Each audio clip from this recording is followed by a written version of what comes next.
안녕하세요. 저는 폭풍 같은 시간이 지난 후 이제야 겨우 마음의 안정을 찾고 있는 중입니다.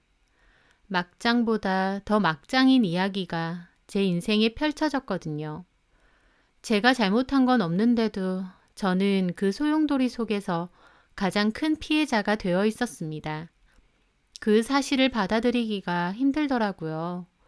하지만 시간이 점차 지나면서 모든 일을 좀 더 겸허하게 받아들이기로 했습니다. 갑자기 사고가 일어나듯 내 의지와 상관없이도 시끄러운 일, 지저분한 일에 얼마든지 휘말릴 수 있으니까요. 저에게 일어났던 그 미친 막장 사연 한번 들어보시겠어요? 저는 남편과 부모님 소개로 만났었습니다. 아버지가 작은 건설 관련 사업을 하시는데 일 관련차 만났던 분과 사적으로도 가까워지게 되었거든요. 그분이 바로 저희 시아버지세요. 두 분이선 얘기를 나누시다가 마침 홍기가 다 된 자식들이 있다는 걸 알게 되셨대요.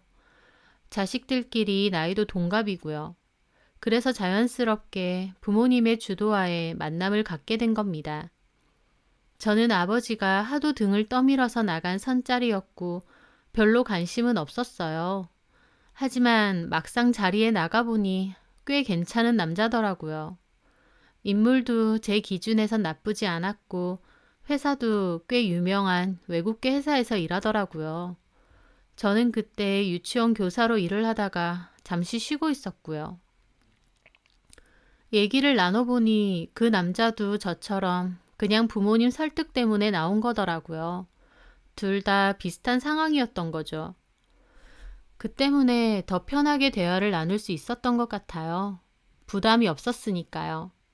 그렇게 편하게 이런저런 대화를 하다가 호감을 느끼게 되었고, 저희는 몇 번 더 만나다가 결국 사귀게 되었습니다.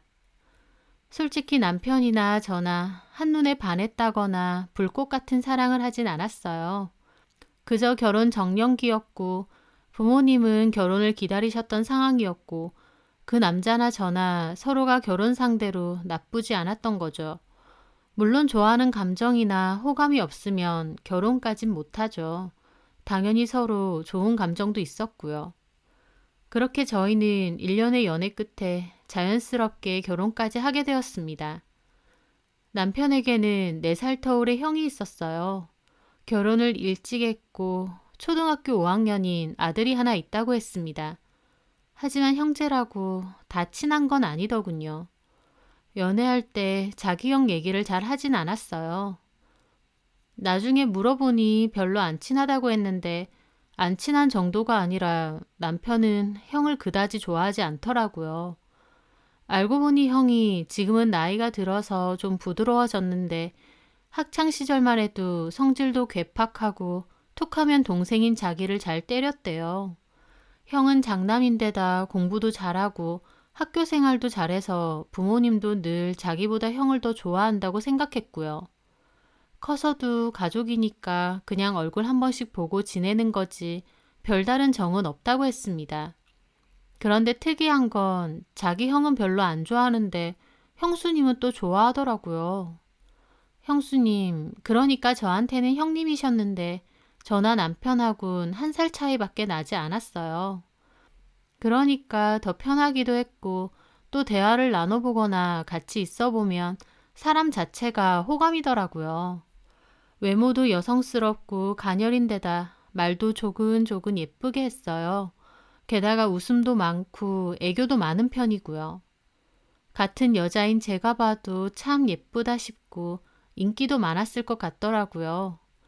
저하고도 잘 지냈어요. 따로 만나는 일이 많지는 않아도 종종 시댁 갈 때 보게 되면 얘기도 잘 나눴고 연락처도 서로 알고 있었기에 가끔씩 연락도 했었죠. 저도 형님을 좋아했지만요. 한 번씩 형님 관련해서 남편이 좀 빈정상하게 하는 건 있더라고요.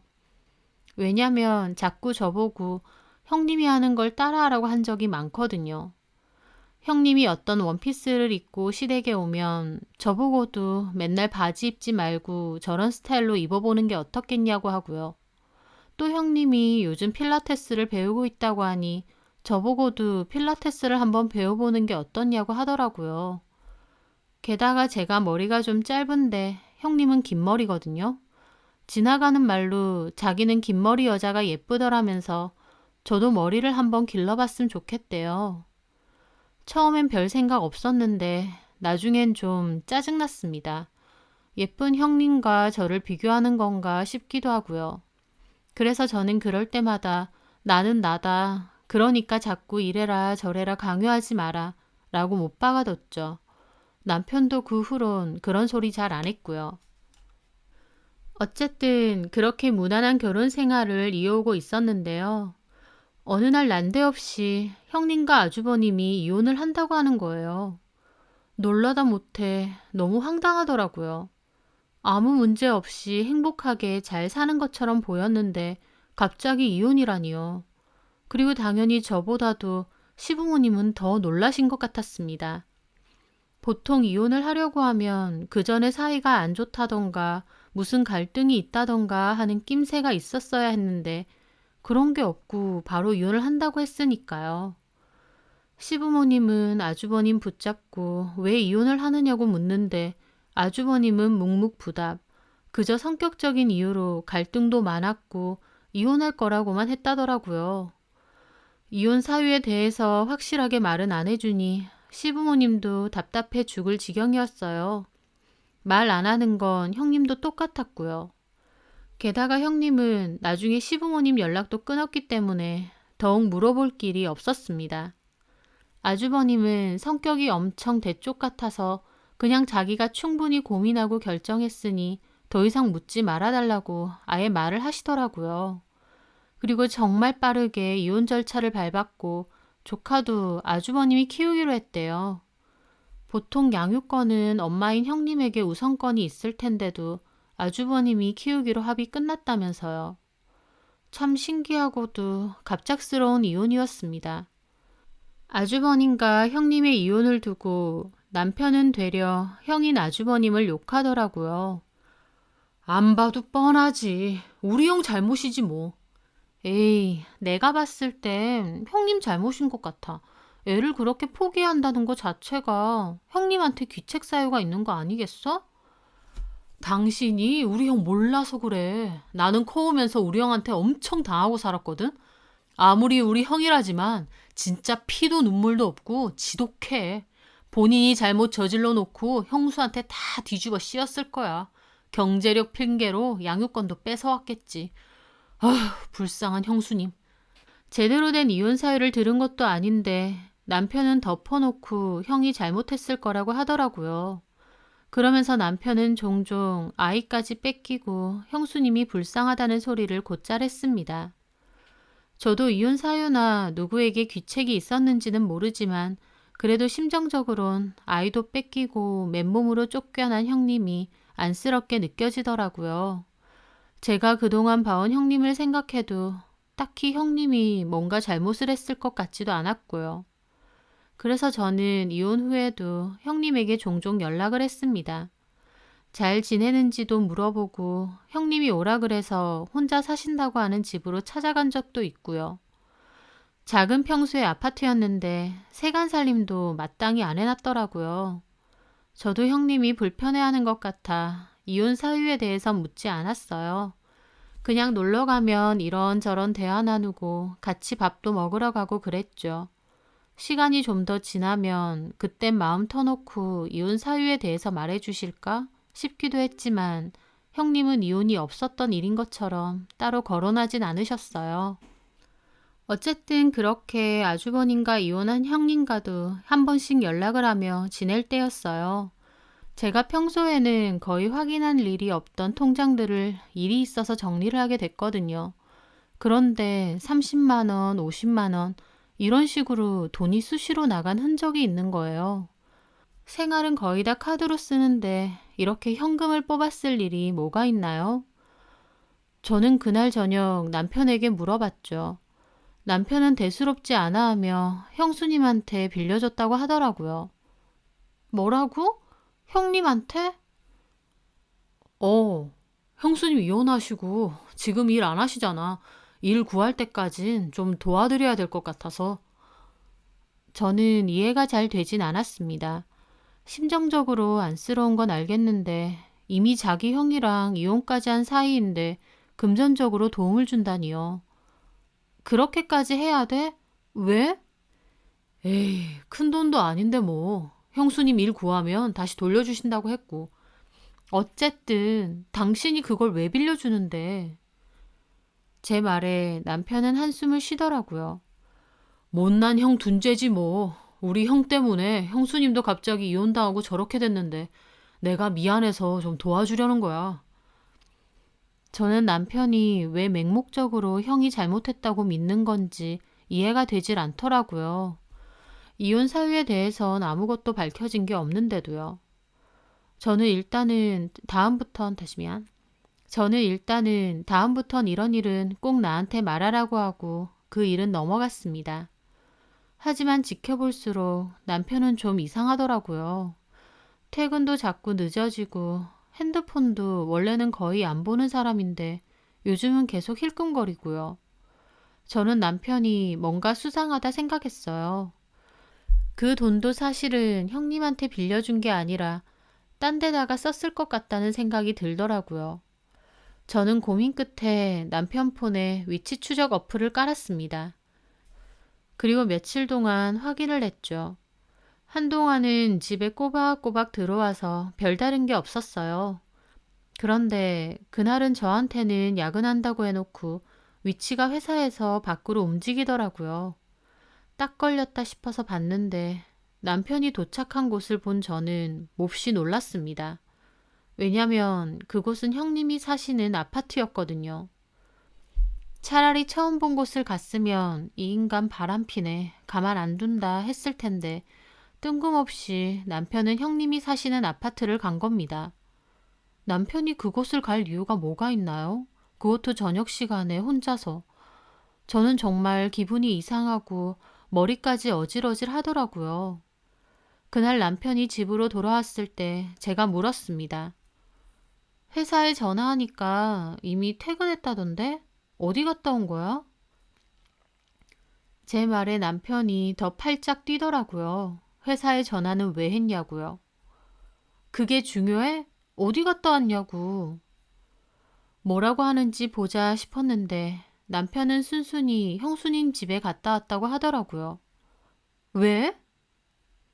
형수님이 몸살이 너무 심하게 왔대.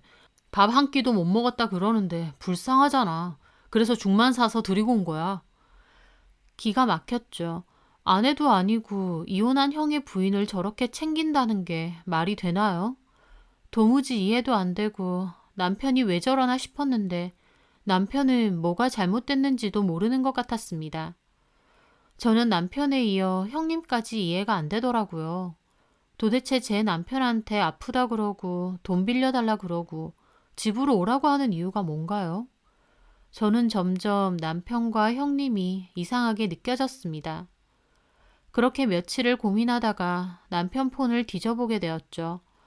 문자, 카톡을 뒤져봤는데 형님과의 대화가 있긴 했어요. 근데 그냥 평범한 대화뿐이더라고요.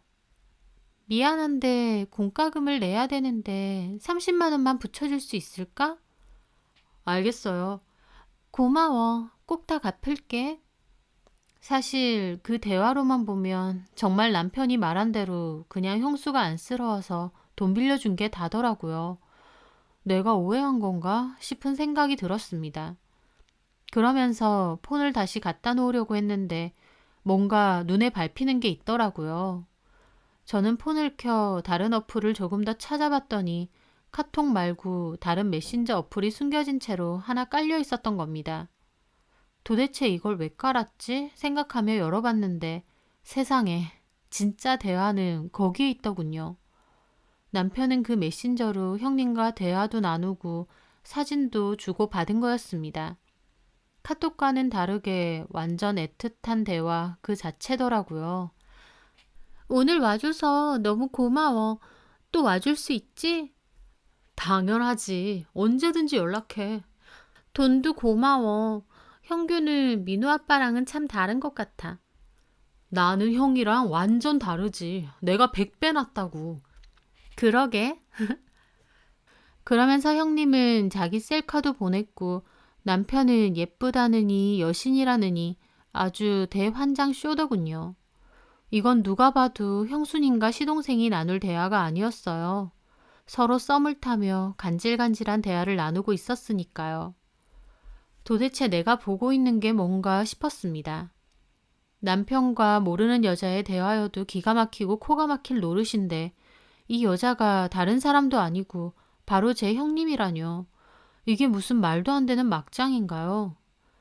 저는 손이 떨리고 가슴이 미친 듯이 쿵쾅거리고 너무 놀라서인지 식은땀까지 나더라고요. 하지만 일단 최대한 마음을 진정시키고 그 대화는 제 폰으로 다 찍어놨습니다. 그리고 남편 폰을 다시 갖다 놓고 밤새 생각했어요. 그렇게 되니 형님의 진짜 이혼 사유가 뭔지 더욱 궁금해지더라고요. 남편이 연관되어 있을 것 같고요. 저는 다음날 바로 아주버님께 전화를 드렸어요. 아주버님께는 연락할 일이 없다 보니 아주버님도 제 연락에 엄청 놀라시더라고요. 저는 꼭 드려야 될 말이 있다고 회사 근처로 간다고 했고 아주버님도 점심시간 맞춰서 근처 카페로 오라고 하시더라고요. 그렇게 아주버님과 카페에서 만나게 되었습니다. 재수씨, 무슨 일이세요, 여기까지? 아주버님, 거두절미하고 본론부터 말할게요. 솔직히 말해주세요. 형님하고 이혼하신 거 혹시 저희 남편도 연관이 있나요? 제 말에 아주버님은 얼굴을 찡그리더라고요. 예? 혹시 제 남편하고 형님하고 그렇고 그런 사이인가요? 그래서 이혼하신 거예요? 무슨 소리 하시는 거예요? 형규랑 그 사람이랑요? 아니에요? 갑자기 그런 걸 왜 물으세요? 뭔가 좀 이상한 게 있어서요. 도대체 형님 이혼 사유가 뭔지 제발 말 좀 해주세요. 아주버님뿐만 아니고 저희 집도 위기란 말이에요. 제 말에 아주버님은 물을 드시더니 한숨을 내시더라고요. 형규 얘기는 무슨 소리를 하시는지 모르겠는데요.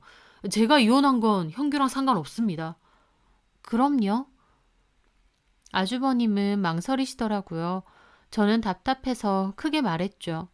아주버님, 동생도 이혼하는 거 보고 싶으세요? 제발 말 좀 해주세요.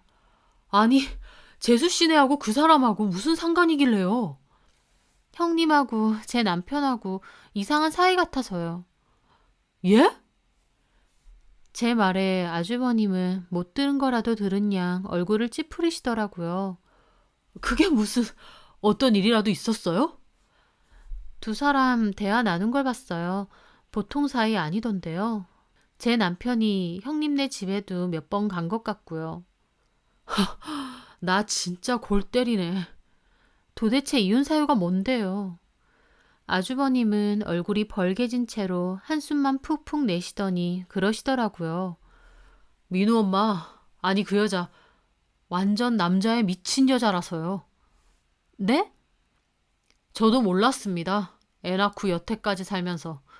그런데 얼마 전에 알게 됐어요.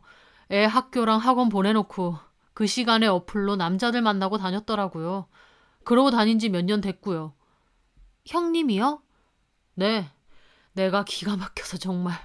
그런 남성 편력이 있는 여잔지는 꿈에도 몰랐다니까요. 아버지 어머니한테 말도 못했는데 실은 그 여자 상간 소송까지 당했어요. 저는 입이 떡 벌어졌습니다. 그런 일이 있을 거라곤 생각지도 못했으니까요. 상간 소송이요? 그러고 다니니까 결국 만나던 남자와 와이프한테 들킨 거죠. 내가 어이가 없어서. 그래서 내가 이혼하자고 했고 당신 같은 여자한테서 우리 민우 키울 수 없다고 양육권 가지고 온 겁니다.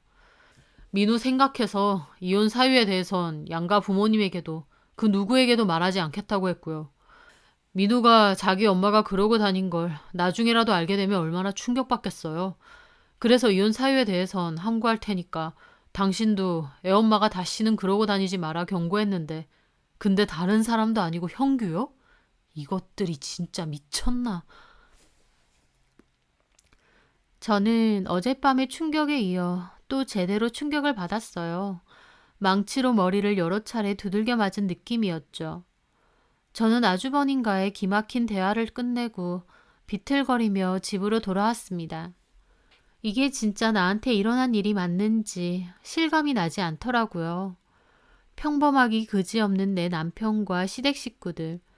그런데 그 사이에서 이런 짐승만도 못한 짓이 벌어지고 있었다뇨. 저는 꼼짝없이 생각에 잠겨 있었어요. 남편이 오면 뭐라고 따져야 될지도 모르겠더라고요. 그런데 퇴근 시간이 지나도 남편은 오지 않았어요. 저는 급하게 위치 추적 어플을 켰는데 그 순간 욕을 내뱉었습니다. 남편 놈은 또 형님네 집으로 갔더군요. 이것들 가만 안 둔다, 다 죽여버리겠다 라는 생각으로 바로 형님네 집으로 쫓아갔습니다. 그리고 형님네 집 앞에 섰고 몸을 숨긴 채 초인종을 눌렀어요. 안에서는 형님이 배달 왔나 보다, 내가 나갈게 하는 소리가 들렸어요. 저는 문이 열리자마자 형님을 밀치고 안으로 들어갔습니다. 형님은 나시에 엄청 짧은 바지를 입고 있었고 남편도 그 집에서 입는 건지 처음 보는 반바지 같은 걸 입고 있더군요. 제가 갑자기 쳐들어가자 엄청 놀란 눈치였고요. 저는 동영상을 켜 그것들을 찍으면서 소리 질렀죠. 야, 이 미친 것들아. 어떻게 이혼한 형수랑 시동생이 이러고 있냐? 너네가 사람이야? 저는 악을 써대며 그것들을 찍었고 남편이 저에게 와서 말리며 폰을 뺏으려고 하더라고요. 저는 남편을 확 밀어버리고 화장실로 달려갔습니다. 그리고 문을 잠그고 아버님 그리고 아주버님에게 전화했어요. 여기로 당장 와보시라고요. 아버님은 갑자기 무슨 소리냐길래 제가 이혼한 형님 집에 형규 씨가 와 있다면서 둘이 그렇고 그런 사이인 거 내가 확인했다고 악을 질러대며 말했어요. 아버님도 무슨 말도 안 되는 소리냐며 펄쩍 뛰셨고 저는 와서 확인하라며 주소도 말씀드렸죠. 아주버님께도 전화해서 현장 잡았다고 여기로 지금 오시라고 했고요. 남편은 밖에서 소리 지르며 문 두드리고 다 오해니 어쩌니 하면서 문 좀 열라고 하는데 진짜 문이 부서질 것 같더라고요. 남편은 문을 두들겨대고 저는 화장실에 앉아 얼마나 울었는지 모릅니다. 내 꼴이 이게 뭔가 싶고요. 한참 울다 보니 어느샌가 밖은 잠잠하더라고요. 귀 기울여 듣는데 아무 소리가 안 나더라고요. 이것들 도망갔나 싶어서 아까 찍은 동영상은 시부모님께 보내놓고 밖으로 나와봤습니다. 남편은 도망갔는지 없고 형님만 소파에 앉아 있더라고요. 앞에는 그것들이 시킨 건지 짜장면하고 탕수육이 덩그러니 놓여져 있고요. 형님은 저보더니 오해였고 어쩌고 개소리를 하려고 하는 거예요. 저는 오해 같은 소리 한다면서 달려가 형님 머리채를 잡았습니다. 제가 다 알고 왔고 두 눈으로 봤는데 오해는 뭐가 오해인가요? 야, 너 남자들하고 놀아나서 이혼당한 거라며? 근데 외간 남자들도 모자라서 시동생이랑 이러고 싶디? 형님은 저한테 머리채 잡혀서 놓으라고 소리 지르다가 나중엔 자기도 제 머리채 잡더라고요. 근데 생긴 건 여리여리한데 힘은 저보다 더 센 것 같았습니다. 머리채 잡힌 저도 악에 받쳐서 그년 머리채 다 뜯어놓을 생각으로 미친 듯이 당겼어요. 한참 그러고 있으니 아주버님과 시부모님까지 어느새 와서 저희 뜯어 말리고 제 손에도 형님 년 머리채가 한 움큼이고 형님 손에도 제 머리가 잔뜩 뜯겨 있더라고요. 형님은 저와 형님 뜯어놓고 나서 바로 형님 싸대기를 갈겼습니다. 너 미쳤어? 우리 집 콩가루 만들려고 작정을 했니? 이혼 사유도 다 들었다. 세상에 무슨 이런 도라이가 다 있어. 형님은 도리어 아주버님 째려보더라고요. 얘기 안 하기로 했잖아. 너 미쳤냐?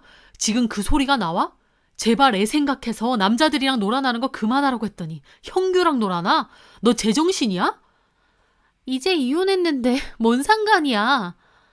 형님은 헝클어진 머리 사이로 무슨 악기처럼 소리를 질러대며 난리를 치더라고요. 그런 모습은 저도 처음 봤습니다. 시부모님 그 모습에 뒤로 쓰러지시려고 하고 아주버님도 화가 나서 바닥에 있던 탕수육 집어던지고 정말 쌩 난리가 따로 없었죠. 저는 그 와중에 남편 놈은 어디 갔나 싶어서 전화했는데 전화기 꺼져 있고 지 혼자 도망갔더라고요. 그날 한바탕 난리가 났고 무슨 정신으로 집에 왔는지도 모르겠습니다. 그 후 남편은 도대체 어딜 간 건지 한동안 잠수까지 타고 집에도 안 왔어요. 저는 나도 너랑 더 살 생각 없다. 이혼이라도 하게 집에 돌아오려고 문자 남겼고 남편 그제야 다음날 돌아오더라고요. 그러면서 한다는 소리가 자기는 그 여자 사랑한대요. 저한테 미안하다면서 이혼해달라고 하더라고요. 저는 울면서 남편 머리까지 뜯었습니다. 제가 할 수 있는 건 그것밖에 없더라고요. 남편 자기가 잘못했으니 뭐든지 달게 받겠다고 해놓고 제가 머리채 잡으니까 놓으라고 난리치더군요. 차라리 뺨을 때리지 머리채는 잡지 말라면서요. 그래서 뺨도 3차례나 휘갈겼습니다. 나도 너같이 더러운 인간하고는 더 못 산다.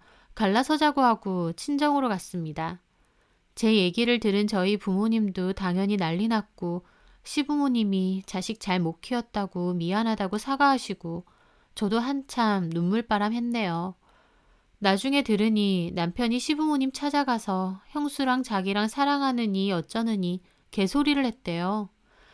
시부모님이 남편 때리고 정신 차리라 그랬다는데 남편은 완전 눈이 돌았는지 이혼하고 그 여자랑 도망가서 살 거라는 소리까지 했답니다. 정말 미쳐도 단단히 미친 거죠. 진짜 그렇게 했냐고요? 아니요. 아주버님이 따로 남편 만나서 형님이 그동안 만났던 남자들 그리고 상간 소송까지 당한 거 다 보여주고 얘기해줬답니다. 알고 보니 남편은 형님 말만 일방적으로 듣고 진짜 아주버님이 잘못해서 이혼한 줄 알았대요. 아주버님이 이혼 사유에 대해서 함구하고 그 와중에 형님은 남편에게 지 맘대로 이혼 사유에 대해서 꾸며서 말했던 거죠. 진짜 이혼 사유에 대해서 알게 된 남편도 충격 제대로 받았다네요. 저는 그 이혼하는 기간 동안 하루하루가 다르게 충격적인 일이 생기니 정신을 못 차리겠더라고요. 저는 시부모님의 설득으로 지금 사는 집을 제가 갖기로 하고 따로 소송 없이 이혼해 주기로 협의를 했습니다. 애초에 반반으로 결혼한 집인데 아예 제가 갖기로 한 거였죠. 저도 소송으로 더 골머리 썩고 싶지 않아 그렇게 하기로 하고 이혼 마무리를 했습니다. 이혼 후 한참이 지나고 나서야 전 남편이 잘 지내느냐고 연락이 왔는데 바로 씹고 차단했습니다. 자기랑 형수랑 세기의 사랑이라도 하는 양 그 난리를 치더니 결국 진짜 이혼 사유를 알게 되고는 다 없던 일이 됐나 보더라고요. 남편은 자기랑 형수가 무슨 로미오와 줄리엣이라도 되는 줄 알았던 모양인데 참 웃기지도 않더라고요. 로미오와 줄리엣이 아니라 앞뒤 분간도 못하는 모질이하고 남자한테 제대로 미친 꽃뱀의 불장난일 뿐이었으니까요. 저는 그 일 이후 다시는 결혼 안 한다고 했고 저희 부모님도 그러라고 하셨어요. 저도 더 이상은 아무도 못 믿겠고 그냥 저만 믿고 남은 인생 살겠다고 결심했고요. 시간이 아주 많이 지나서 저도 이 일을 참 어이없고 기막힌 일이었다 정도로 가볍게 넘길 수 있게 됐으면 합니다. 제 사연 들어주셔서 감사합니다.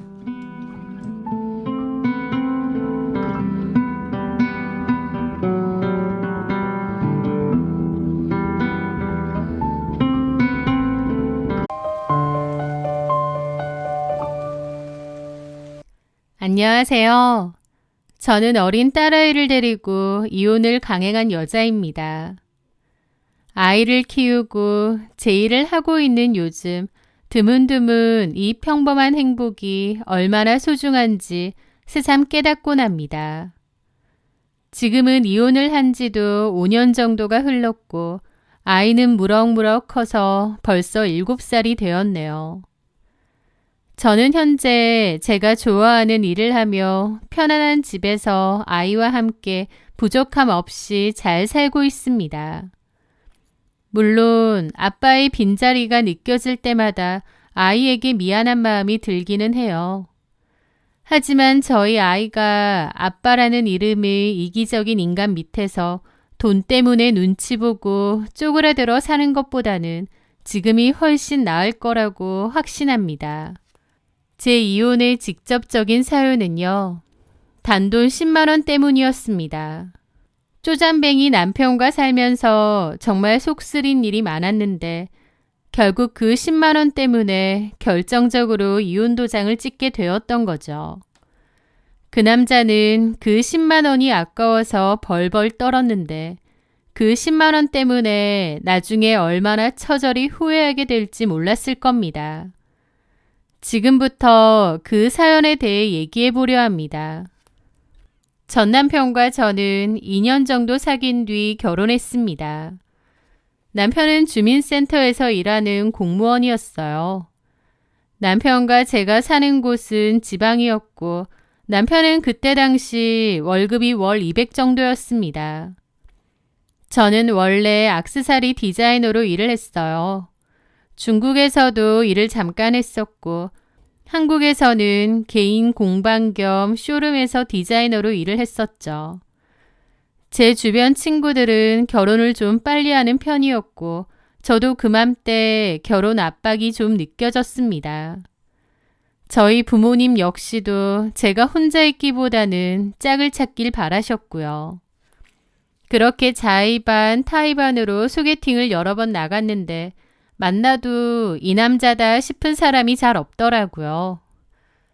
제가 눈이 높은 건 아닌 것 같은데 뭔가 이성적 끌림이 잘 없다거나 가치관이 잘 안 맞는다고 할까요? 그렇게 소개팅도 좀 질려갈 무렵 그 남자를 만나게 되었습니다. 건실하고 우직하고 결혼을 한다면 이런 남자랑 해야 되지 않을까 했던 것 같아요. 사실 외적으로는 제 이상형은 아닌데 성격이 너무 진국인 것 같아서 호감이 생겼습니다. 연애야 외모적인 조건 같은 게 중요하지만 결혼할 때는 성실함, 성격 책임감 같은 게 더 중요하다고 생각했거든요. 그 남자는 허세도 없었고 실용적인 성격의 사람이었습니다. 게다가 미래에 대한 계획도 철저했고 잘 살고자 하는 의지도 강했어요. 저랑 비슷한 면이 많다고 생각했죠. 그렇게 그 남자와 저는 사귀게 되었고 딱 1년 2개월째 되던 날 결혼식을 올렸습니다. 사실 그 남자의 공무원이라는 직업 자체는 안정적이었지만 공무원 시험 자체도 늦게 된 편이고 모아둔 돈도 없었습니다. 오히려 학자금 대출이 아직도 남아있는 상황이었죠. 반면에 저는 착실하게 돈을 모았기 때문에 현금 4천만 원에 중형차 한 대까지 대출 없이 갖고 있었거든요. 그때 당시의 수입으로 따지면 제 월급이 더 낮긴 했습니다. 그래서 결혼 이야기가 나왔을 때 제가 먼저 제안을 했어요. 자기야, 내가 모아둔 돈이 있으니까 이걸로 우리 살림 장만하자. 당신 돈은 학자금 대출부터 갚는 게 우선인 것 같아. 그래도 너무 미안하잖아. 내가 남자인데. 요즘 시대에 그런 게 어딨어. 그리고 우리 이제 부부인데 내 돈이 당신 돈이고 당신 돈이 내 돈이지. 그렇게 결혼할 당시에는 거의 제 돈으로 다 했는데 그게 아깝다거나 하지 않았어요. 그 남자를 사랑해서 결혼까지 결심한 거고 또 여유가 더 있는 쪽이 부담을 하는 거라고 생각했으니까요. 그때 그 남자는 제 의견에 따르면서 이렇게 말했습니다. 맞아. 내가 공무원이 늦게 돼서 모아둔 돈이 많지가 않다 보니 학자금 대출 다 갚고 깨끗이 시작하는 게 더 나을 것 같아. 그래도 자기 나랑 결혼 잘하는 거야. 나 공무원이잖아. 나중에 연금도 같이 쓸 거고 솔직히 지금이야 자기가 나보다 조금 더 벌지만 나중에 내 연금 생각하면 자기도 결코 미치는 장사 아니야. 남편은 그렇게 이야기하며 너스레를 떨었습니다. 저는 그게 남편이 저한테 괜히 미안하고 고마워서 그렇게 표현한 줄 알았습니다. 하지만 지금 생각해보면 남편은 진짜 모든 것을 일일이 계산하고 네 손에 내 손에 다 따지고 있었던 것 같아요. 저와의 결혼까지도요. 어쨌든 그렇게 결혼 비용과 가전, 가구 등은 제가 모은 돈으로 해결했고요. 집은 남편 명의로 대출받아 아파트 전세에서 시작했습니다. 집 대출은 같이 갚기로 했고요. 26평 아파트였는데 주변 인프라가 좋고 아파트 자체도 깨끗하고 좋았습니다. 마음에 쏙 들었어요. 게다가 시세보다 좀 저렴하게 들어올 수 있어서 운이 좋았다고 생각했습니다. 저는 개인적으로 그 집이 너무 마음에 들었기에 남편하고 그런 얘기를 했어요.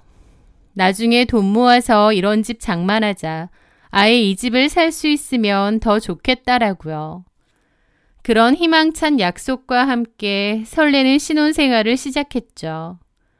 저희는 집 장만을 목표로 빠르게 돈을 좀 모을 생각이었기에 아이는 신혼 3년 정도 즐긴 후 갖기로 했었어요.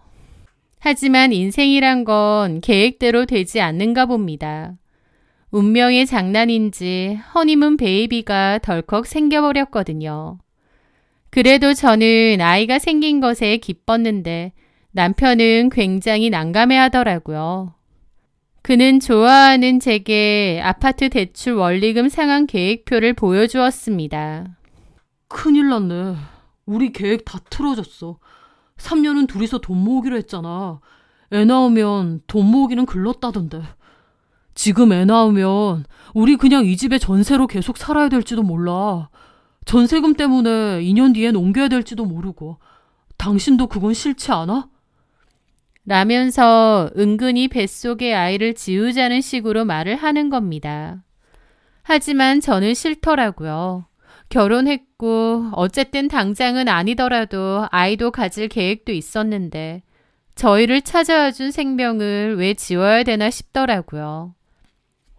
저는 어찌됐든 이것도 운명이고 낳아서 키워야 한다는 입장이었는데 남편은 계속 돈 타령을 하면서 지금 아이 낳아서 키우면 우리 돈 하나도 못 모은다.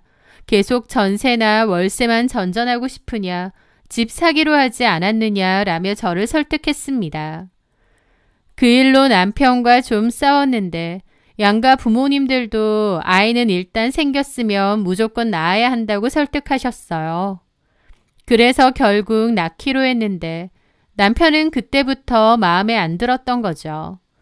돈이 세상에서 제일 중요한 인간인데 저랑 같이 돈 벌어서 집 사려고 한 첫 번째 계획부터 어그러졌으니까요.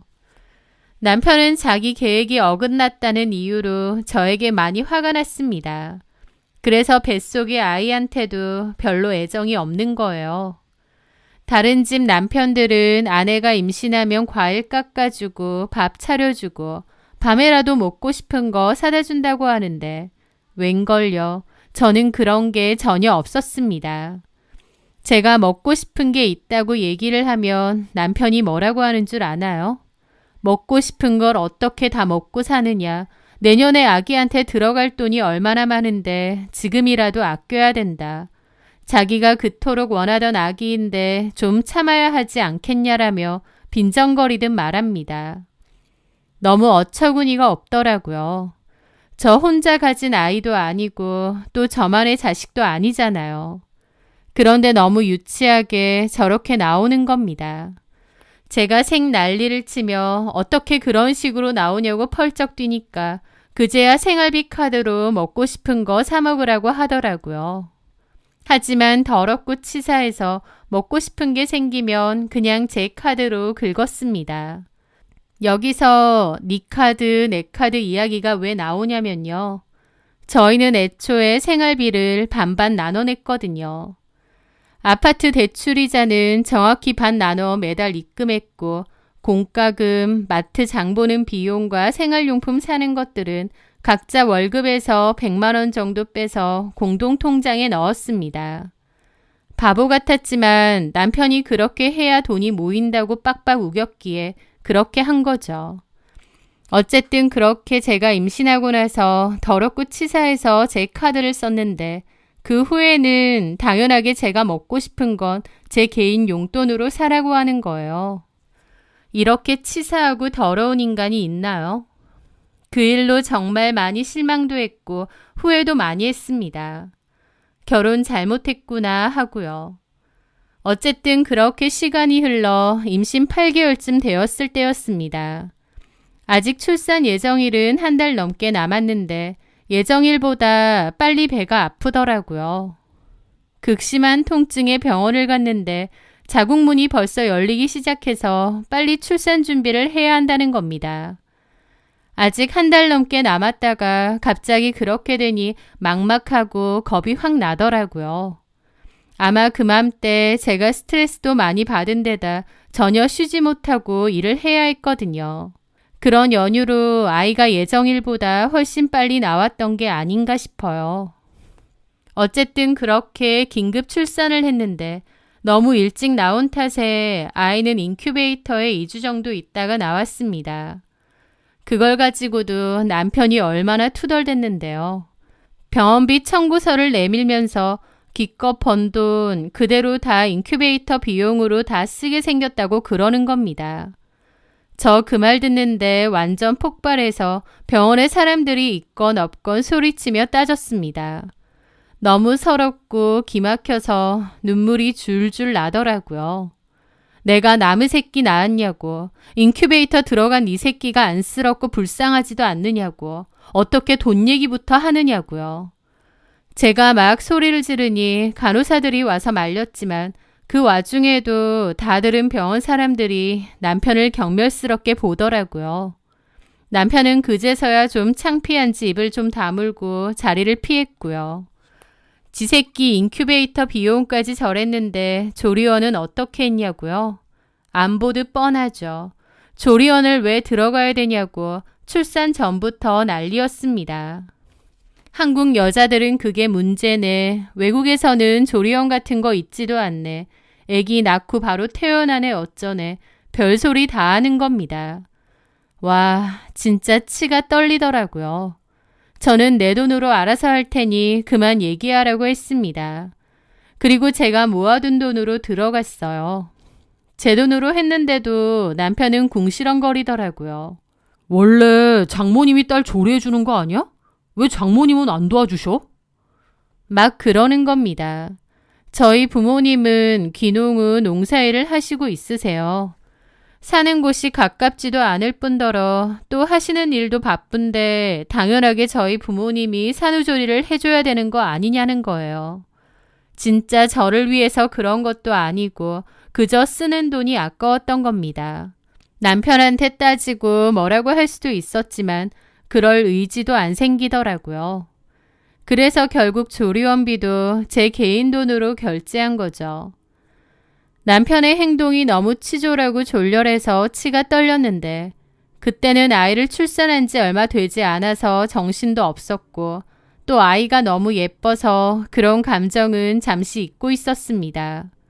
하지만 그 후에도 남편의 소비 간섭은 계속되었습니다. 기저귀 값을 아껴야 한다며 가장 저렴한 옛날 기저귀를 사왔습니다. 고무줄로 고정해야 되는 지금은 파는지도 몰랐던 그런 기저귀를요. 아이에게 맞는 게 있는데 그런 건 생각도 안 하고 그저 가격만 싸면 좋다고 생각하는 거예요.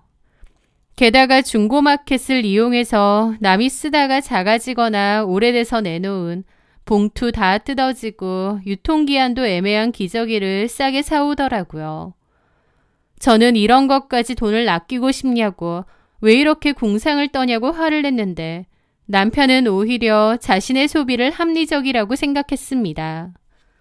그리고 남편은 제가 모유가 안 나와서 헛돈을 쓴다는 소리까지 했습니다. 뭔 분유가 이렇게 비싸? 네가 모유만 잘 나왔어도 괜한 분유값에 돈 쓰지 않았을 텐데.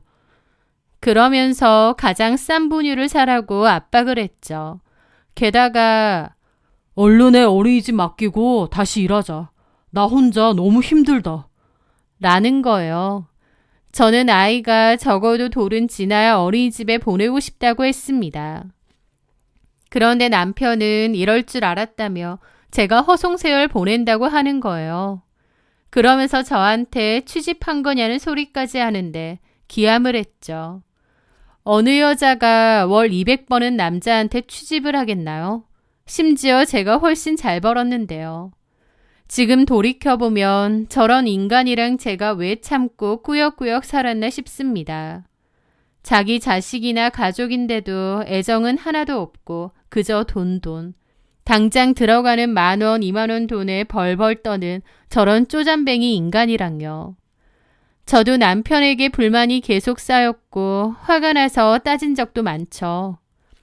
당신은 퇴근하고 와서 애 얼굴 한번 들여다본 적 있어?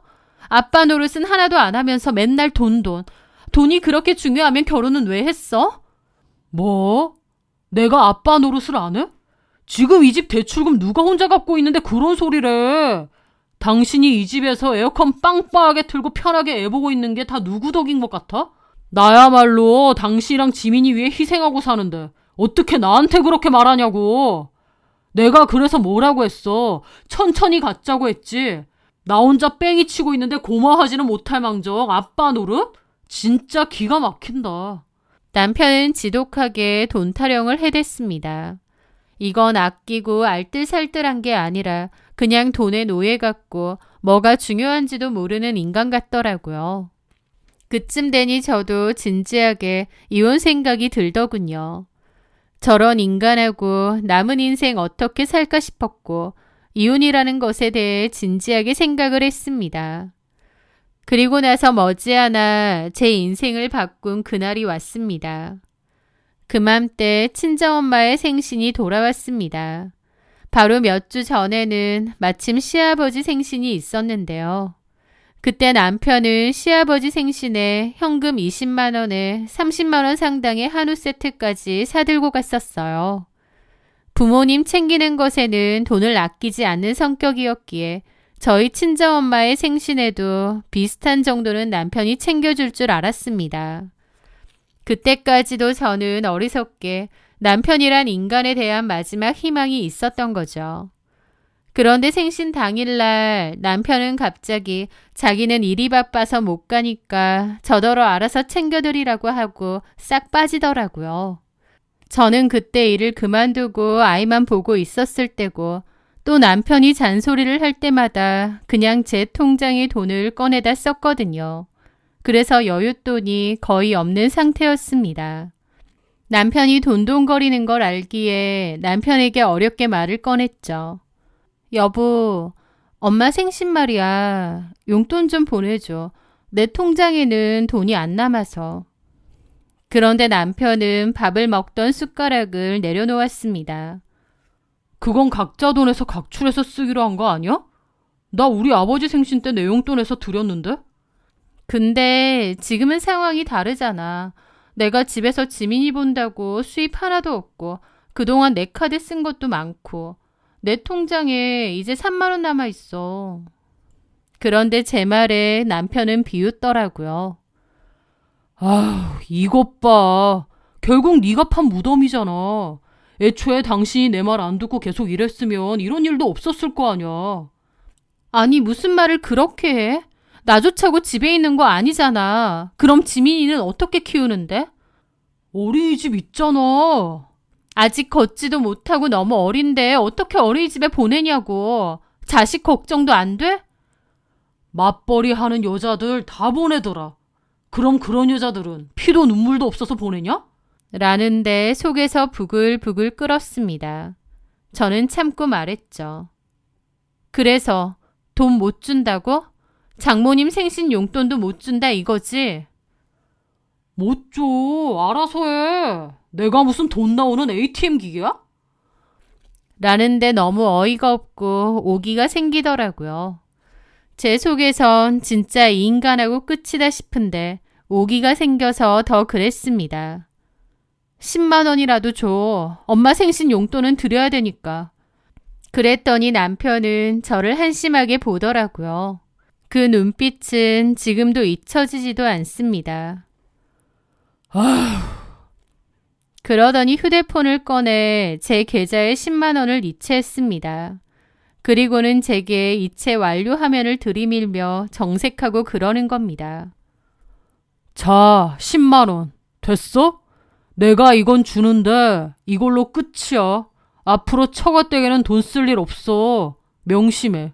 그리고 당신도 돈 쓰고 싶으면 나가서 일해. 애는 어린이집에 맡기고 일을 좀 하라고. 이게 뭔 짓이냐? 하더군요. 그때 저는 완전히 결심했습니다. 헤어져야겠다. 진짜 끝이다라고요. 저는 완전 폭발해서 소리를 질렀죠. 네가 그러고도 인간이야? 내가 남의 애 낳았어? 네 애야, 네 애. 어떻게 이런 식으로 나오니? 됐고 그냥 이혼하자. 제가 그렇게 이야기하니 남편은 제가 자존심 상해서 이혼 얘기한 줄 알고 피식 비웃더군요. 하지만 진심이었던 저는 그날 바로 짐을 싸서 친정으로 갔습니다. 제가 갑자기 아이랑 가니 부모님은 놀라셨고 엄마께 울면서 모든 것을 이야기했습니다. 이런 식으로 나와서 부모님께 걱정 끼쳐 드리고 싶지 않았는데 참 최악의 상황이었던 거죠. 저희 부모님도 많이 속상해하시며 저보고 참고 살지 말라고 하셨어요. 부모님이 도울 수 있는 건 도와주시겠다고 하면서요. 저는 이혼을 통보했고 남편은 고작 이런 일로 이혼이냐며 자기는 공무원이라서 이혼하고 소문나면 안 좋다면서 버티고 있었습니다.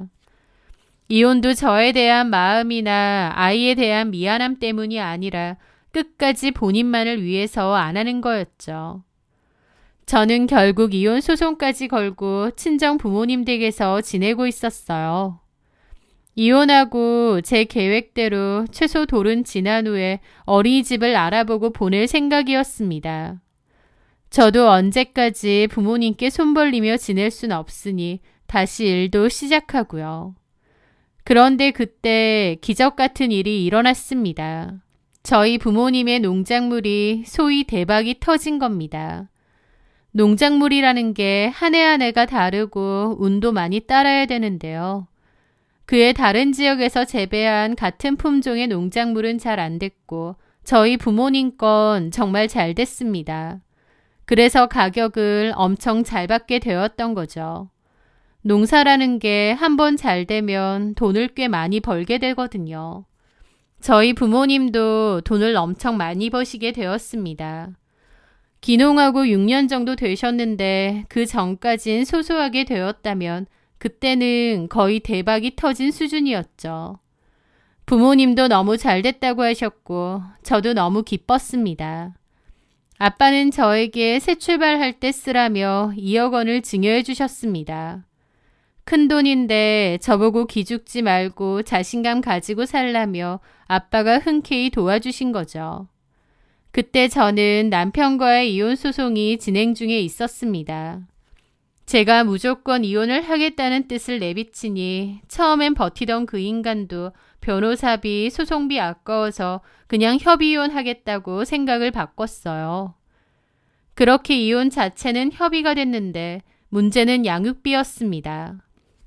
양육비 얘기가 나오자 남편은 저한테 매달 돈 주기 싫다고 자기가 양육권을 가지겠다고 하는 거예요. 기가 막혔죠. 양육권? 당연히 내가 가져가야지. 당신 지금 수입도 없는 전업주부잖아. 친정 부모님도 농사 지으면서 힘들게 사시고. 그런데 무슨 돈으로 애를 키워? 판사가 바보인 줄 알아? 이러는 겁니다. 저는 다시 일 시작할 거고 여기서 지내면서 부모님 도움도 받을 거다라고 했습니다. 그렇게 남편과 양육권에 대해 싸움이 있었어요. 남편은 끝까지 아이에 대한 사랑이나 마음 때문이 아니고 저한테 매달 양육비 주기 싫어서 그런다는 게 정말 치 떨리더라고요. 여러 치열한 싸움이 있었고 결국 양육권은 제가 가져왔습니다. 그리고 양육비로 월에 60만 원으로 산정받았어요. 최소 금액이기도 하고 너무 더럽고 치사해서 돈 필요 없고 내가 데려온다고 할까 하다가 그 인간이 돈 1,000원 한 장에도 벌벌 떠는 인간이란 걸 알기에 일부러라도 더 악착같이 소송 진행했습니다. 이혼 소송이 길어졌고 그러는 와중에 살던 신혼집 계약은 끝이 났습니다. 남편은 당연히 거기서 나와서 시댁으로 들어갔고 집주인은 이번에는 전세가 아니라 매매로 판다고 내놨다고 하더라고요. 그런데 저는 앞서 말씀드린 것처럼 그 집이 마음에 들었거든요. 그래서 부모님이 주신 돈을 보태 그 집을 매매해버렸습니다. 그리고 아이와 올라와서 지냈죠. 아이는 어린이집으로 보냈고 저는 재취업하지 않고 제 개인 공방을 차렸습니다. 그리고 신부들 티아라를 전문으로 제작하고 주문받는 일을 시작했어요. 입소문이 많이 나서 주문이 많았고 공방에서도 일하고 집에서도 일할 정도로 바빴습니다. 그러다가 이혼한 전 남편은 제가 그 집에서 살고 있다는 걸 지인을 통해서 들은 것 같더라고요. 제가 그 집을 샀다고는 생각 못하고 청승 떨며 왜 굳이 전세 재계약해서 거기서 살고 있느냐며 이혼한 거 후회해서 자기 기다리는 거냐는 미친 착각까지 했다는 겁니다. 그 얘기 전에 듣고 진짜 미친 거 아니냐고 욕이 절로 나왔어요. 전 남편 생각만 해도 열받고 기가 막힌데 이혼한 거 너무너무 잘한 선택이라고 생각하는데 무슨 착각을 하고 헛소리 하나 싶고 저랑 저희 아이한테 관심 꺼줬으면 좋겠더라고요. 어쨌든 그 얘기를 전해준 친구에게도 일부러 얘기했습니다. 그 인간 착각을 해도 단단히 하네. 이 집 전세 아니고 내 집이야. 우리 아빠가 돈 줘서 약간의 대출만 끼고 내가 샀어. 그 인간 생각하면 이 집도 치가 떨리긴 하는데 어린이집이며 학교도 다 근방에 있고 살기에는 참 좋은 것이거든. 그래서 내 돈 주고 매매해서 사는 거니까 제발 그런 착각 좀 그만하라고 전해줘. 내 인생의 최악의 선택은 그 인간이랑 결혼한 거고 내 인생 최고의 선택은 그 인간이랑 이혼한 거거든. 저는 그렇게 말을 전했습니다. 제 얘기를 전해 들은 전 남편은 제가 그 집을 샀다는 것에 기절초풍하더라고요. 얼마 되지도 않는 지 월급 백날 아껴가며 떼꼬쟁이 짓 하며 모아봤자 집 한 채 사기도 어려울 텐데 저는 떡하니 이 집 매매로 사서 아이랑 오손도손 살고 있으니까요.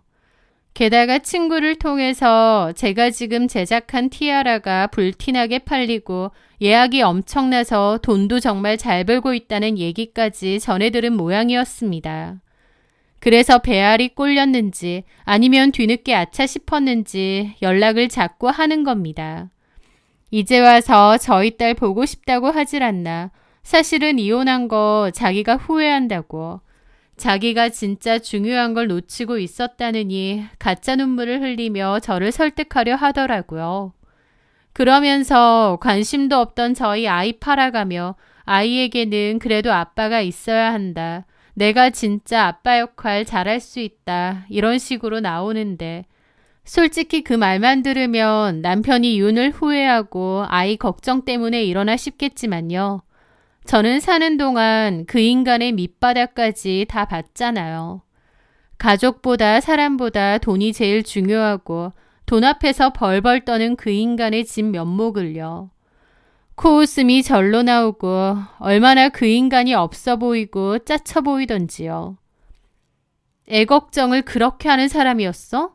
인큐베이터 값도 아까워서 절절매고 와이프 조리원비는 알아서 내라고 하고 애 기저귀까지 중고 기저귀를 사오질 않나.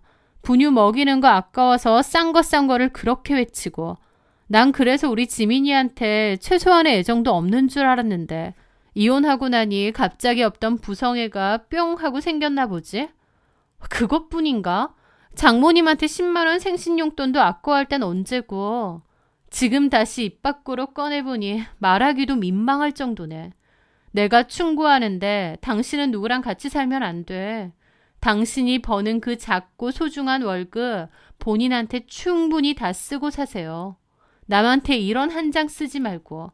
그게 당신한테 어울려. 제가 코웃음 치며 저렇게 말하자 전 남편은 아무 말 못하더군요. 그나마도 시부모님은 정상적인 분들이라 저에게 미안해하셨고 또 생일날이나 명절에는 아이 통장에 몇십만 원씩 용돈하라고 넣어주시기도 합니다. 생각 같아서는 면접 교섭건이든 뭐든 아이도 안 보여주고 싶은데 양육비도 받고 있고 또 시부모님께도 한 번씩 돈도 받고 있고 또 법적인 부분도 있다 보니 두세 달에 한 번씩은 아이를 남편에게 보여주는데요. 전 남편은 저 볼 때마다 후회하고 자기가 어리석었니 어쩌니 소리합니다.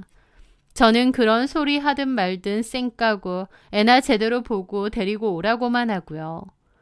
주변 지인들 통해서 불쌍한 척 엄청 하면서 이혼한 거 후회한다고 눈물즙 짜내나 본데 솔직히 제 눈에는 제가 이제 와서 친정도움 받아 집도 생기고 하는 일도 잘 돼서 돈도 쓸어 모으니 아까워서 저러는 것으로밖에 안 보이네요. 남편이 어쩌든 눈물을 흘리고 땅을 치고 후회하든 말든 제 인생에서의 남편이란 인간은 아예 없는 사람이기에 상관없지만요. 저는 지금 하는 일이 잘 돼서 직원까지 한 명을 두었습니다. 아이도 건강하고 예쁘게 잘 커주고 있고 종종 시간 날 때마다 친정 부모님 댁에 가서 농사일도 거들어드리고 시간도 보내고 오곤 해요. 참 마음 고생하고 후회하는 날이 많았기에 지금의 소소한 행복과 풍요가 더 크게 와닿는 게 아닌가 싶습니다. 결혼에 있어서 배우자를 제대로 선택하지 못했던 후회는 있지만 그래도 이혼이라는 결정을 빠르게 내린 건 잘한 것 같아요. 그리고 진심으로 전 남편에게 충고하는데 그렇게 이기적으로 살고 싶으면 재혼하지 말고 혼자 살았으면 좋겠습니다. 뭐 대단하게 잘 벌고 잘난 것도 아니고 가족들한테 1,000원 한 장 쓰는 것도 아까워서 벌벌 떨 거면 뭐하러 누군가와 같이 사나요? 혼자 지가 버는 돈 다 쓰고 살지. 그렇게 쪼잔뱅이 밴댕이 소갈딱지 같은 성격으로 사니 결국 그 모양 그 꼴대로 구질구질하게 돈 한 푼에 연연해가며 사는 게 아닌가 싶네요. 저는 앞으로도 더 멋지고 밝게 그렇게 살 겁니다. 저희 아이랑 같이요. 제 이야기 들어주셔서 감사합니다. 모두 행복하시길 빕니다.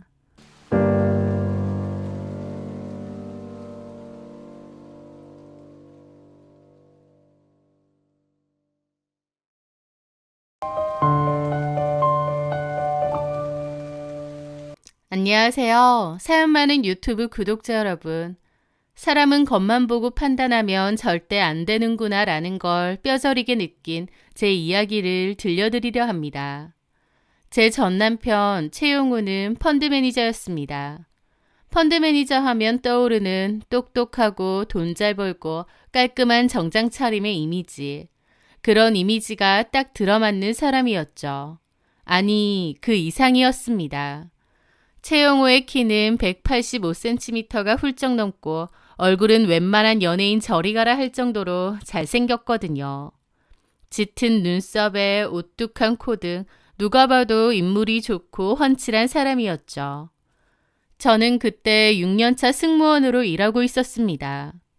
자부심도 많이 느끼고 열심히도 했지만 한편으론 스트레스도 심하고 좀 지치기도 했던 때였죠. 그맘때 최용호와 저는 지인 소개로 만나게 되었고 서로 마치 운명인 듯 불같은 사랑에 빠졌습니다. 저는 그 사람의 출중한 외모와 매너, 능력에 반했고 그 사람 역시 승무원인 제 단아한 이미지가 마음에 들었대요. 제 입장에선 인물도 좋고 능력도 좋은데 성격이나 매너까지 좋은 완벽남 남자다 보니 결혼을 마다할 이유가 없었어요. 그렇게 저희의 결혼은 일사천리로 진행됐습니다. 결혼 준비를 하면서 구체적인 계획을 잡으려 했는데요. 가장 중요한 건 역시 신혼집이었죠. 그런데 영호 씨가 그러는 거예요. 은주야, 나 신도시 쪽에 40평대 아파트 해갈 수 있으니까 너는 그냥 몸만 와도 돼. 그러는 겁니다. 저는 깜짝 놀랐죠. 능력 좋고 잘 나가는 펀드 매니저라는 건 알았는데 개인 자산이 많거나 집이 엄청 잘 산다고 생각하지는 않았거든요. 그런데 신도시 쪽에 40평대 아파트면 금액만 해도 상당할 텐데 그걸 자기 혼자 해올 수 있으니 신경 쓰지 말라는 겁니다. 제가 좀 놀라서 그걸 소유하고 있느냐 물어보니 그러더라고요. 내 직업이 펀드 매니저잖아. 남의 돈만 굴려주겠어? 내 자산 운용도 열심히 했지. 자기야, 나 일반 펀드 매니저 아니야. 고객들도 VVIP고 그만큼 내 실력도 보장된 거고. 그 자신감 넘치는 말에 저는 내가 정말 대단한 남자를 만났구나 싶었습니다. 이 정도 외모에 이 정도 능력이니까 저런 자신감이 나오는 거겠지. 내가 사람 하나는 제대로 봤구나 싶었던 거죠. 그것뿐인가요? 저더러 결혼하고 나면 일 그만둬도 된다고 좀 쉬라고 하는 겁니다. 자기 일하면서 스트레스도 많이 받고 좀 지친다고 할 때 많았잖아. 뭐 나만 그런가? 직장인들 다 그렇지 뭐. 자기는 특히나 더 힘든 직군이지. 스튜어디스가 서비스직 중에 정신적인 스트레스가 가장 심한 직군이라고 하던데. 사실 초반엔 못 모르고 즐겁게 일했는데 6년차 정도 되니까 이래저래 지치고 힘든 것도 생기네. 슬럼프 같기도 하고. 나는 자기가 힘들고 지치는 거 싫어. 그러니까 결혼하고 나면 일 그만두고 집에서 좀 쉬는 것도 괜찮을 것 같아. 내가 그 정도 능력은 충분하니까. 저는 그 남자의 마음 씀씀이가 너무 고맙더라고요. 본인도 힘들게 사회생활하면서 제가 지치고 힘드니까 좀 쉬라고 해주는 게요. 요즘에 이런 남자가 있나 싶을 정도로 저는 제가 유니콘을 만난 줄 알았습니다. 그렇게 그 남자가 그 정도 집을 해온다고 했기에 저도 그에 걸맞는 혼수를 해야겠더라고요. 그래서 부모님 도움 조금 받고 제가 승무원 생활하면서 모았던 돈으로 최고급 가전이며 가구를 안에 채워 넣었습니다.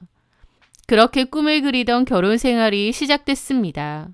모든 게 다 완벽하고 행복할 거라 생각했는데 제 예상과 달리 시작부터 뭔가 삐그덕거렸습니다. 결혼 생활에 가장 큰 문제가 된 건 단연 시모와 신우 때문이었어요. 남편은 능력이 좋았지만 집안 자체는 그냥 평범한 집이었는데요. 시아버지는 퇴직 후 일찌감치 귀농하신다고 시골에 내려가서 혼자 사셨어요.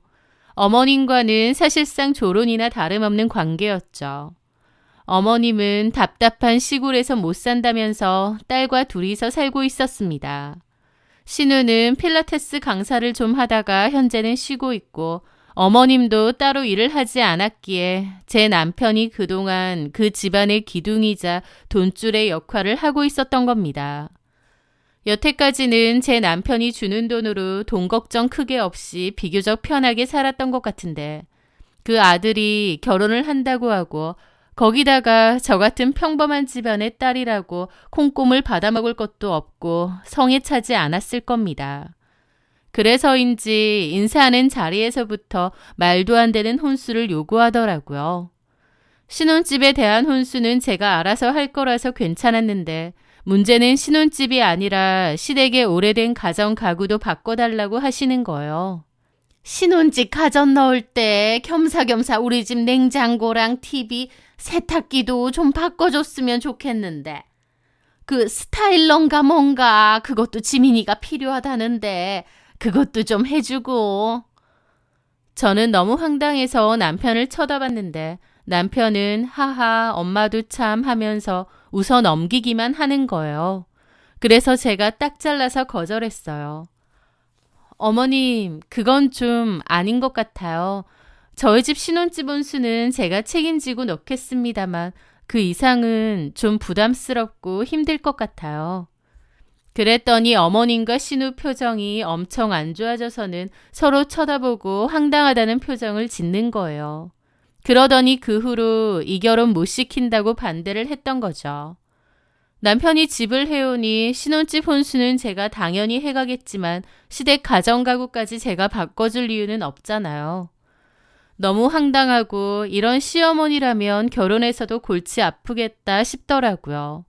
그래서 중재를 못할 것 같으면 헤어지자고 이별을 통보했습니다. 영호 씨는 제가 헤어지자고 하니 그제야 자기가 중간에서 잘하겠다, 아무것도 안 해줘도 된다고 저를 말렸고 그 뒤로 다시 결혼을 강행했습니다.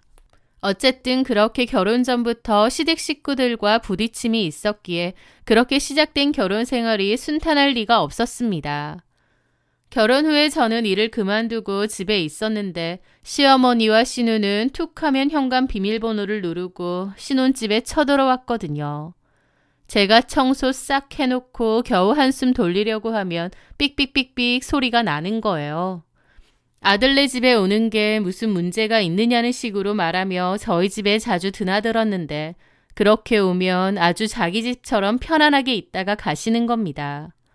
냉장고 뒤져서 과일 마음대로 깎아먹고 그 껍데기를 치우지도 않고 그대로 올려두는 데다 배달 음식 시켜 드시고 딱 싱크대 안에만 넣어두더라고요.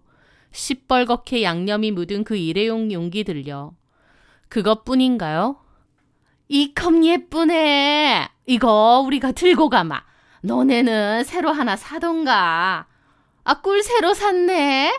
우리 집 마침 꿀이 똑 떨어졌는데 이거 들고 갈 테니까 너네는 새로 사라. 커피 이런 거 잘 안 먹지? 우리가 들고 갈게. 그런 식으로 저희 집에 있는 걸 마음대로 자꾸 갖고 가버리시는 겁니다. 제가 일을 그만두고 집에만 있으니 무슨 자기들 식모가 하나 생긴 줄 아는 건지 저를 막 부려먹으려 하시는데 기가 막혔죠. 저도 나중에는 짜증나서 어머님과 신우가 오면 볼일 있다고 나가버렸는데 그러고 들어오면 집안 꼴이 엉망이고 배달 용기 그대로 쌓여있고 제 할 일만 잔뜩 쌓여있는 겁니다. 너무 스트레스를 많이 받았고 남편에게도 왜 어머님과 아가씨가 이렇게 마음대로 드나드느냐, 이건 좀 아니지 않느냐 그랬습니다. 영호씨, 이건 아니잖아. 내가 어머님이랑 아가씨 가정부 노릇하려고 결혼한 거야? 그리고 사생활이라는 게 있는데 왜 결혼한 아들 집을 아무렇지도 않게 드나드시는 거야? 제 울분이 섞인 하소연에도 남편은 부드러운 음성으로 그러는 겁니다. 에이, 자기야. 이제 결혼도 했겠다. 한 가족이잖아. 그냥 가족끼리 편하게 그러는 거 가지고. 가족끼리 편하다니. 나는 하나도 안 편해. 아들 부부 생활은 아랑곳하지도 않고 마음대로 불쑥불쑥 오셔서는 집 엉망으로 만들어 놓고 나도 부려먹으려고 하시는데 누구한테 편하다는 거야? 에이, 자기야. 그 말은 나도 좀 기분 나쁘다. 우리 엄마랑 지민이가 원래 좀 털털해서 그렇지 악의는 없어. 그냥 가족이니까 스스럼 없이 집에 놀러 오는 거지. 자기가 좀 이해해 줄 수 있는 거 아니야? 그럼 이렇게 생각해봐. 자기 집에서 쉬는데 우리 부모님이 툭 하면 와서 몇 시간이고 마음대로 어지르고 있는다고. 당신은 아무렇지도 않아? 알았어. 내가 나중에 말할게. 됐지? 여러분, 그 나중에 말할게가 제일 무서운 말인 거 아시죠? 남편은 앞에서는 마지못해 제 편을 들어주는 척했지만 결론적으로는 아무것도 해결하지 않았습니다. 그저 말투만 다정다감하게 저를 달래주는 거지 실질적으로 어머님이나 신우에게 말한 적도 없고 중재할 생각 없이 반감만 하고 있었던 거죠. 참다 못한 저는 비번을 바꾸겠다고 했고 그 일로 시모와 신우가 제 욕을 엄청 하고 날뛴 모양이었습니다.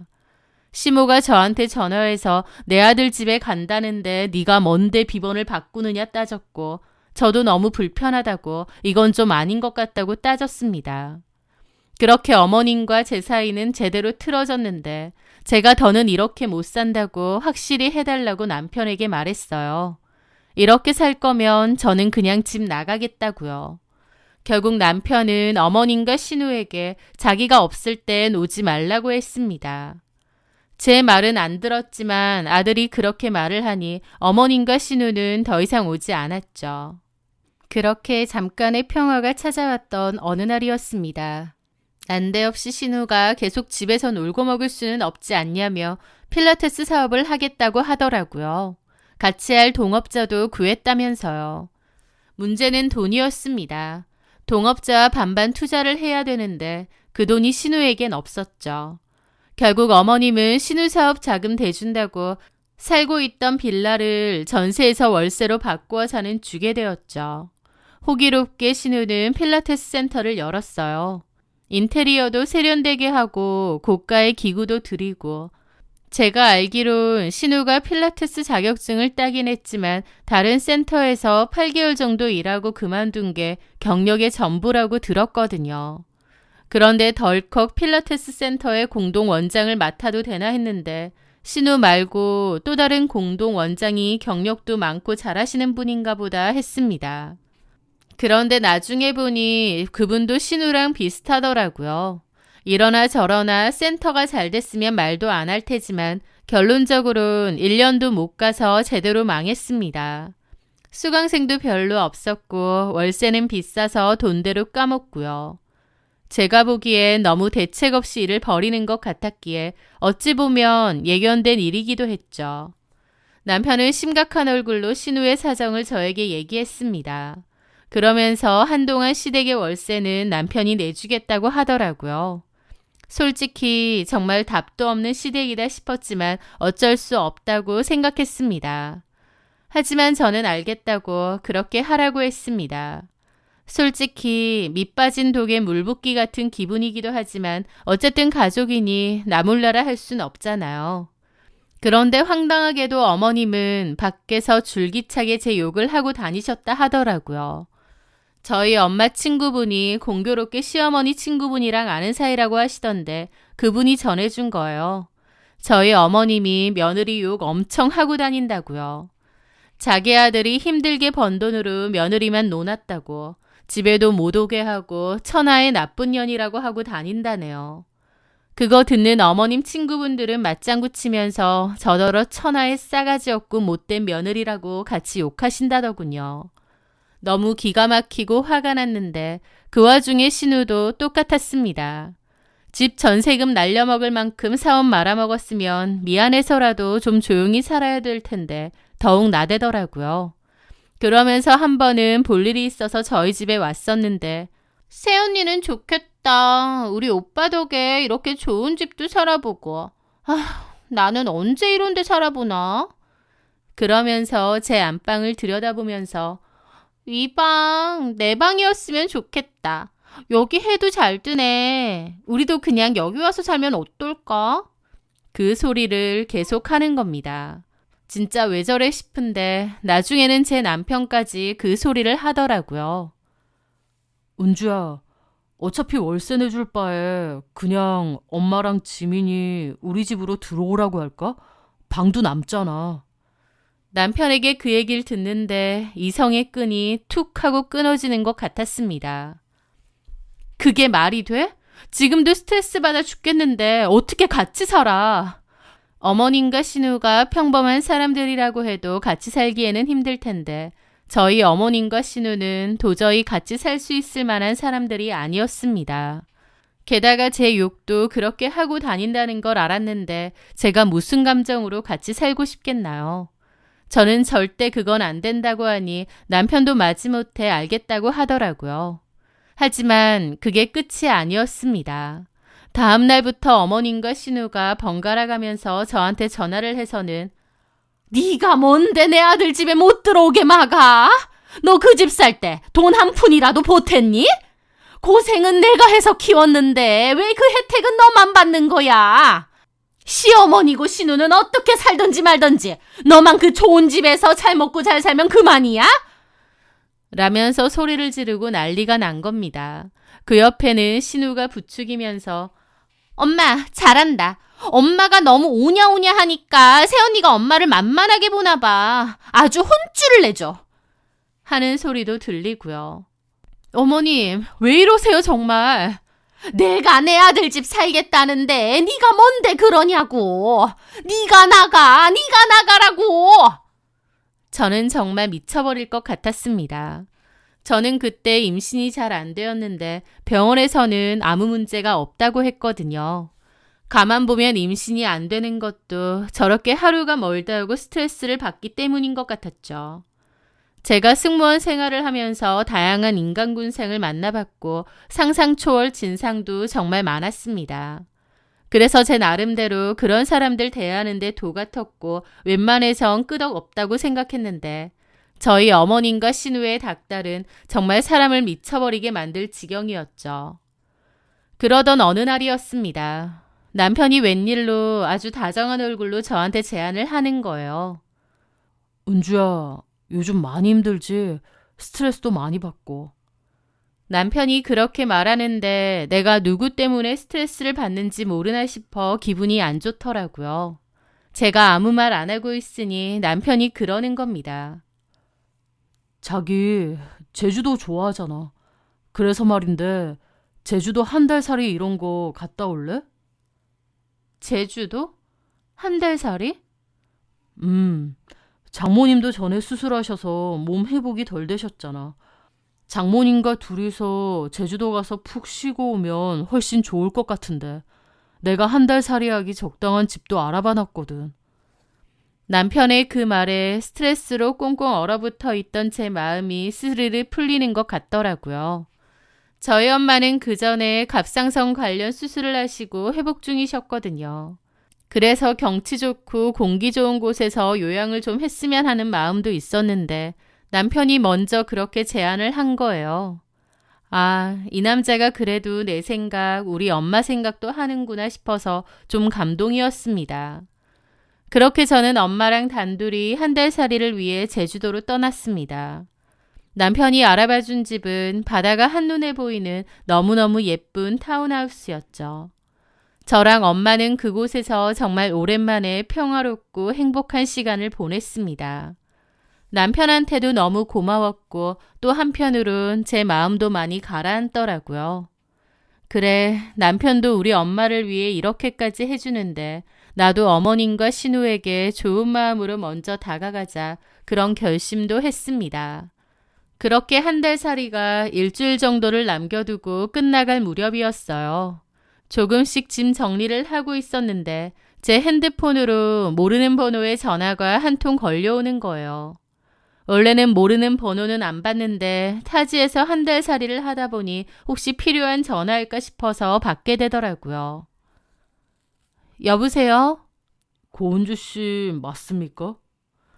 수화기 너머로 아주 중후한 50대 정도 되어 보이는 남자의 목소리가 들렸어요. 네, 맞는데요. 누구시죠?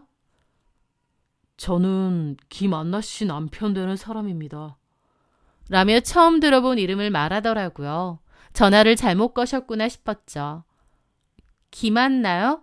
아, 전화 잘못 거신 것 같아요. 저는 그런 분을 모릅니다. 그런데 전화기 너머에 그 남자가 후 하고 정말 땅이 꺼져라 깊은 한숨을 내쉬는 거예요. 아무것도 모르시는군요. 예상은 했는데. 라며 너무 뜬금없는 소리를 하는 거예요. 무슨 말씀이신지 잘못 거신 거 아닌가요? 아니, 정확히 걸었습니다. 고은주 씨 맞으시죠? 네, 제 이름은 맞는데 누구시죠? 저한테 무슨 용건으로? 남편 이름이 최용호 맞죠? 라는 겁니다. 그 순간 저도 모르게 심장이 덜컹 하더라고요. 네, 맞는데 저희 남편을 어떻게 아세요? 무슨 일로? 최용호. 남자가 제 남편 이름을 경멸스럽게 읊조리더라고요. 그러더니 아무것도 모르시는 것 같아서 어디서부터 말해야 될지는 모르겠는데요. 최용호 그 인간 아내분이 아는 그런 사람이 아닙니다. 네? 무슨 소리세요? 직업은 펀드 매니저일지 모르지만 다른 일도 아주 열심히 하고 있더군요. 투자하러 온 사모들 상대로 등쳐먹는 제비 노릇까지요. 네? 제비요? 당신이 살고 있는 그 집 그거 우리 와이프 집이에요. 와이프 이름이 김안나입니다. 내 와이프 소유의 집이라고요. 아니, 엄밀히 말하면 제 소유죠. 제가 아내에게 줬으니까. 저는 너무 경악을 했습니다. 제가 살고 있던 신혼집이 남편께 아니라 저는 처음 들어본 여자 김안나의 집이라뇨. 심지어 그 김안나라는 여자는 남편의 고객이면서 동시에 남편이 따로 만나고 있는 여자이기도 하다는 겁니다. 그럴 리가 없어요. 말도 안 돼요. 이미 사람 시켜서 증거 싹 다 잡았습니다.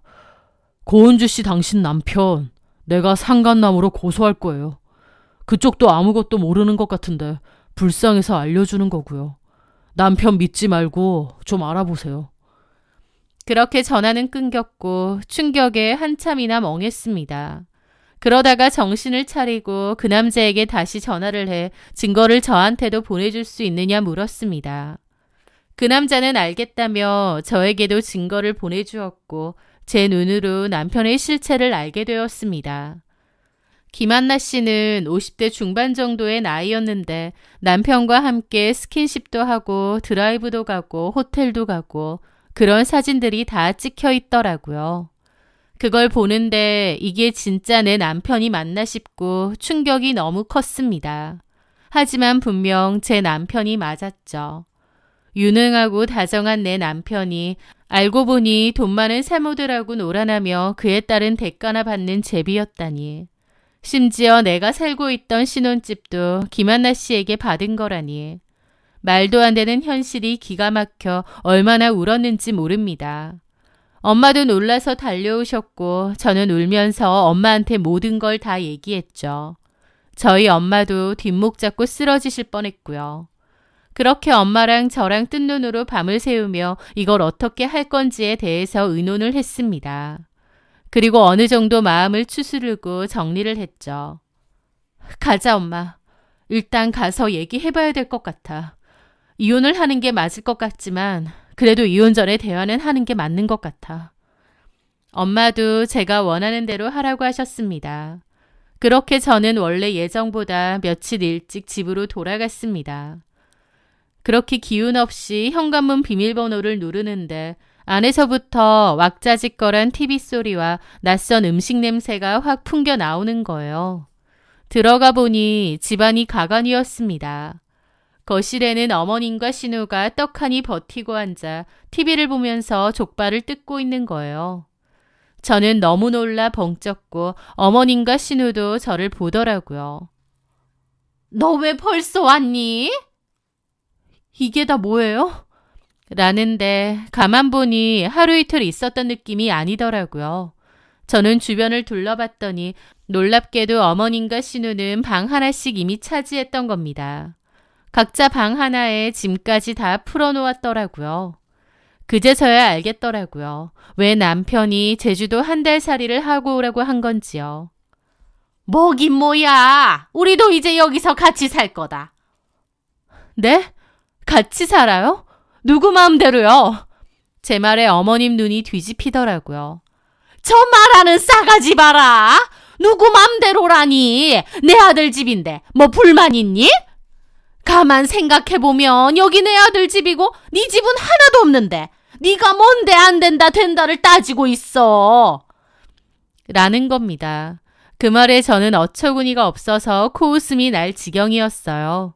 네, 제 지분도 없지만요. 엄밀히 말하면 어머님 아들 지분도 없네요.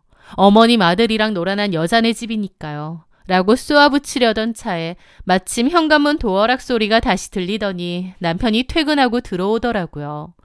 그 번지르르한 얼굴을 보는데 저 얼굴로 밖에서 돈 많은 사모들 만나고 제비짓하고 다녔다 생각하니 꼴도 보기 싫은 겁니다. 자기 벌써 왔어?